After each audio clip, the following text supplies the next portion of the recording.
Hello friends, welcome to Creative Medicine. In this lecture, we will learn about. Hello friends, let us now learn about some of the points about gynecology, OBG and gynecology. So in the OBG and gynecology, we will see some of the important points which should be learned. Okay, so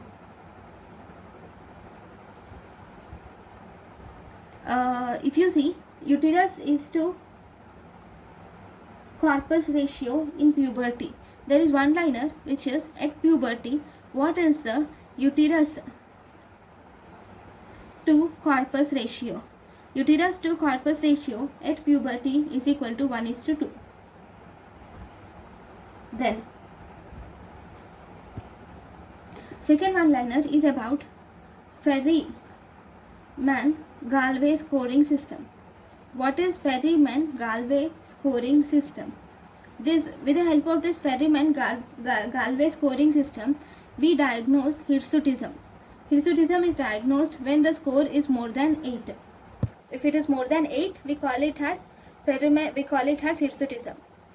Ferryman-Galway scoring system is used for the diagnosis of hirsutism. If you were asked about the primary amenorrhea, okay, in this a question was asked about the most common cause of this primary amenorrhea.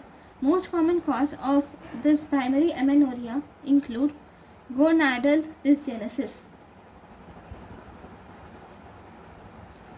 or Turner syndrome. It is gonadal dysgenesis or Turner syndrome.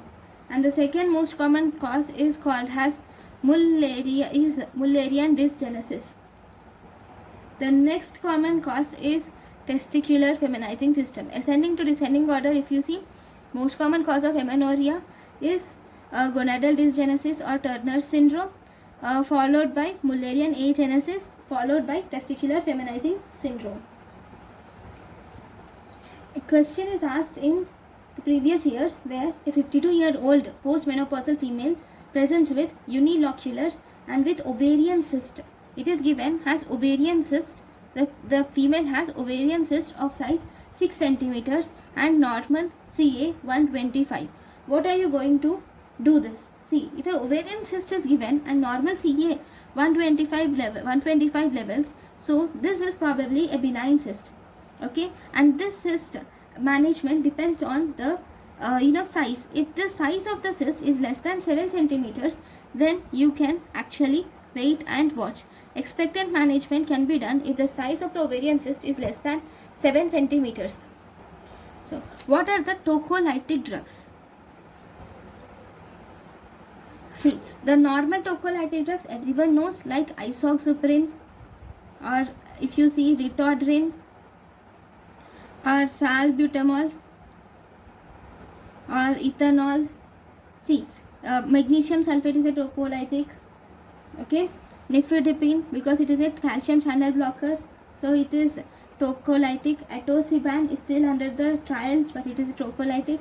Prostaglandin inhibitors. So all these are tocolytics. One more important thing which is tocolytic is ethanol. Though we generally don't use ethanol, but this is also a tocolytic drug. And dexamethasone does not have any tocolytic effect. Then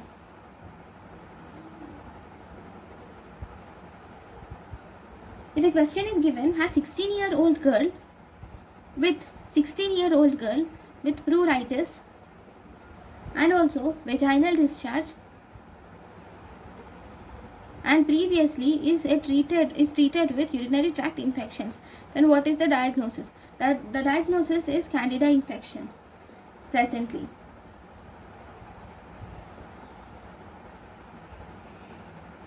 Especially recurrent infections is more likely. This recurrent UTI or history of UTI is something which will suggest candida, because until here if you see 16-year-old with pruritus and vaginal discharge, so it can be trichomonas vaginalis and candida albicans also. But how do you come to a diagnosis that it is candida albicans? It is with the help of history of urinary tract infection. Then after hysterectomy, there are many complications of hysterectomy. One of the complications which is important is about hemorrhage. Hemorrhage is most common after hysterectomy, and this hemorrhage after hysterectomy can be called as primary hemorrhage or secondary hemorrhage. So in primary hemorrhage, it occurs within 24 hours. Primary hemorrhage occurs within 24 hours, whereas secondary hemorrhage occurs between 5 to 10 days or may even occur by third week. Okay, so these timelines are very important for examination. Okay, yeah. So these are the different important things about the obstetrics and gynecology one-liners.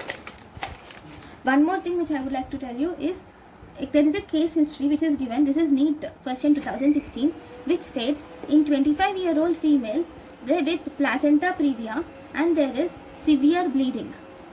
Okay, then after delivery, post-delivery, what is the post-delivery outcome in this patient? In this patient, post-delivery outcome, if you see here, there will be absence of menstrual cycle after delivery. Why? Absence of menstrual cycle is given as the answer. But what is the reason for this? See, whenever there is severe bleeding, this concept of severe bleeding will cause one thing which is called as, there is some syndrome called as Sheehan syndrome. This Sheehan syndrome is also called as postpartum hypopituitarism. It is called as postpartum hypopituitarism, or it is also called as postpartum pituitary necrosis. Okay, in Sheehan syndrome we call it as postpartum hypopituitarism or postpartum pituitary necrosis. Okay, in this, if you see, this is mainly caused, why does this occur? This occurs due to blood loss, or it can occur due to the presence of hypovolemic shock during childbirth. So in this picture or in this case scenario, already there is severe bleeding. So this severe bleeding will tell us about the hypovolemic shock and blood loss which is seen in Sheehan syndrome. Okay, so because of this there is hypopituitarism. Because of hypopituitarism there is decreased prolactin. Okay, and there is decreased other hormones also. So and there is decreased prolactin, decreased estrogen, decreased LH, not estrogen, decreased FSH. Okay, decreased TSH, decreased ACTH, all these. Okay, but importantly, because of decreased prolactin, we have agalactorrhea, where there is loss of lactation. Then because of LH and FSH decreased, we have amenorrhea, okay, or oligomenorrhea have been reported after delivery. So these are some important points about the obstetrics and gynecology. Thank you guys for watching my lecture. Thank you. Thank you, and thank you for watching.